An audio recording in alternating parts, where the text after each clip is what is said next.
সমুদ্রে আটক ৭৮ বাংলাদেশিকে ভারত থেকে ফেরত পাঠানো হবে। হাসিনার কোনো বক্তব্যকে সমর্থন করে না ভারত, বলছেন বিক্রম মিস্ত্রি।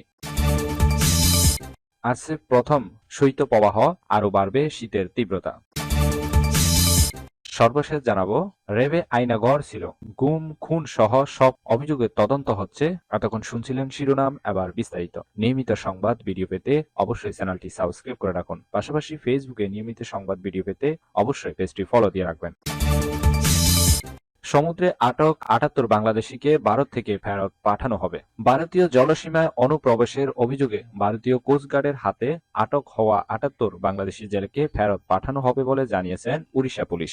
এক প্রতিবেদনে এই তথ্য জানিয়েছে ভারতীয় বার্তা সংস্থা এনআই। প্রতিবেদনে বলা হয়েছে, ভারতীয় কোস্টগার্ডের হাতে ৭৮ জন বাংলাদেশি জেলের আটক হওয়ার ২ দিন পর ওড়িশা পুলিশ নিশ্চিত করেছে তাদের নিজ দেশে ফেরত পাঠানোর প্রক্রিয়া চলছে। পুলিশের ওই ডিএসপি বলেন, গত পরশু ৭৮ বাংলাদেশি জেলেকে আটক করা হয়েছিল এবং পরে তাদের পারাদ্বীপ থানায় নিয়ে আসা হয়। তাদের যাচাই বাছাইয়ের জন্য আমাদের কাছে হস্তান্তর করা হয়েছে। এখন তাদের ফেরত পাঠানোর প্রক্রিয়া চলছে। এর আগে গত ১০ ডিসেম্বর ভারতীয় কোস্টগার্ড ভারতীয় জলসীমার মাছ ধরার অভিযোগে ৭৮ জেলে সহ ২টি বাংলাদেশি ফিশিং ট্রলার আটক করে। ভারতীয় কোস্টগার্ডের অভিযোগ, আন্তর্জাতিক সমুদ্র আইন ১৯৮১ সালের মেরিটাইম জোন অফ ইন্ডিয়া আইন লঙ্ঘন করে ট্রলার দুটি ভারতের জলসীমায় চলমান করেছিল।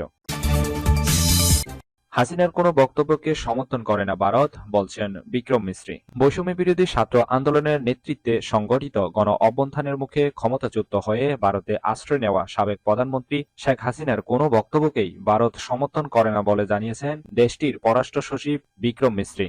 এক প্রতিবেদনে এই তথ্য জানিয়েছে ভারতীয় সংবাদ মাধ্যম দ্য হিন্দু। বাংলাদেশের সঙ্গে ভারতের সম্পর্ক কেবল একটি একক রাজনৈতিক দল বা সরকারের মধ্যে সীমাবদ্ধ নয় বলেও জানিয়েছেন বিক্রম মিস্ত্রি। কংগ্রেস নেতা শশী থারুরের নেতৃত্বে ভারতের পররাষ্ট্র বিষয়ক সংসদীয় স্থানীয় কমিটির পররাষ্ট্র সচিব বিক্রম মিস্ত্রি বলেছেন, বাংলাদেশের অন্তর্বর্তী সরকারের বিরুদ্ধে ক্ষমতাচ্যুত প্রধানমন্ত্রী শেখ হাসিনার সমালোচনাকে ভারত সমর্থন করে না এবং এটি হাসিনার বক্তব্য ভারত বাংলাদেশ সম্পর্কের ক্ষেত্রে খুবই ছোট বা তুচ্ছ বিষয় নয়। শেখ হাসিনা তার ব্যক্তিগত যোগাযোগের ডিভাইস ব্যবহার করে এসব বক্তব্য ও বিকৃতি দিয়ে চলেছেন এবং ভারত সরকার তাকে এমন কোনো প্ল্যাটফর্ম বা সুবিধা প্রদান করছে না যা তাকে ভারতের মাটি থেকে তার রাজনৈতিক কার্যকলাপ চালানোর সুযোগ দেয়।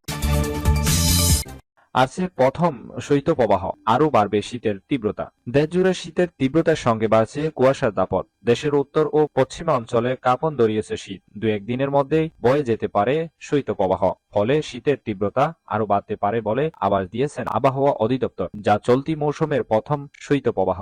আবহাওয়া অধিদপ্তরের আবহাওয়াবিদ শাহানাজ সুলতানা গণমাধ্যমকে বলেন, আগামী ১৬ তারিখ থেকে কুয়াশা আরও বাড়বে। এছাড়া ২-১ দিনের মধ্যে বয়ে যেতে পারে শৈত্যপ্রবাহ এবং সূর্যের দেখা পেতে পেতে দুপুর হবে। আজ থেকে তাপমাত্রা কমতে শুরু করবে। এদিকে চুয়াডাঙ্গা সকালে সর্বনিম্ন ১০.২ ডিগ্রি তাপমাত্রা রেকর্ড করা হয়েছে, যা চলতি মৌসুমের সর্বনিম্ন তাপমাত্রা। তবে কনকনে হিমেল হাওয়ায় বিপর্যস্ত হয়ে পড়ছে জনজীবন। এদিন সকালে ঢাকার তাপমাত্রা ১৫.৮ ডিগ্রি সেলসিয়াস পরিমাণ করেছে আবহাওয়া। বাতাসে ৯৩% আর্দ্রতা রেকর্ড করা হয়েছে। রেবে আয়নাঘর ছিল, গুম খুন সহ সব অভিযোগের তদন্ত হচ্ছে। র্যাপিড অ্যাকশন ব্যাটালিয়ন আয়নাঘর ছিল বলে স্বীকার করেছেন সংস্থাটির মহাপরিচালক অতিরিক্ত IGP A K M Shahidur Rahman. সেই সঙ্গে র্যাবের বিরুদ্ধে গুম খুন সহ যত অভিযোগ আছে তার সবগুলো তদন্ত চলছে এবং তদন্তের সাপেক্ষে বিচার হবে বলে আশ্বাস দিয়েছেন তিনি। দুপুরে রাজধানীর কাউরান বাজারে র্যাব মিডিয়া সেন্টারের সংবাদ সম্মেলনে এক প্রশ্নের জবাবে আয়নাঘরের কথা স্বীকার করেন র্যাব ডিজি। গত কয়েকদিন ধরে র্যাবের বিরুদ্ধে গুম খুনের অভিযোগের পাশাপাশি আয়নাঘর প্রসঙ্গে আলোচনা হচ্ছে। এ ব্যাপারে র্যাবের বক্তব্য কি জানতে চাইলে তিনি বলেন, র্যাবে আয়নাঘর ছিল, আছে, সেটা সেভাবেই রাখা হয়েছে। গুম খুন কমিশন নির্দেশ দিয়েছে আয়নাঘর সহ যে যা অবস্থায় আছে সেভাবে রাখার জন্য। আমরা কোনো পরিবর্তন, যে যা অবস্থায় ছিল সে অবস্থায় রাখা হয়েছে।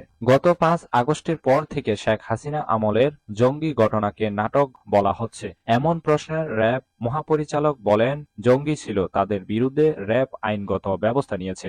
এই ছিল এখনকার সংবাদ। নিয়মিত সংবাদ ভিডিও পেতে অবশ্যই চ্যানেলটি সাবস্ক্রাইব করে রাখুন। সজীব চৌধুরী, বাংলা নিউজ 24।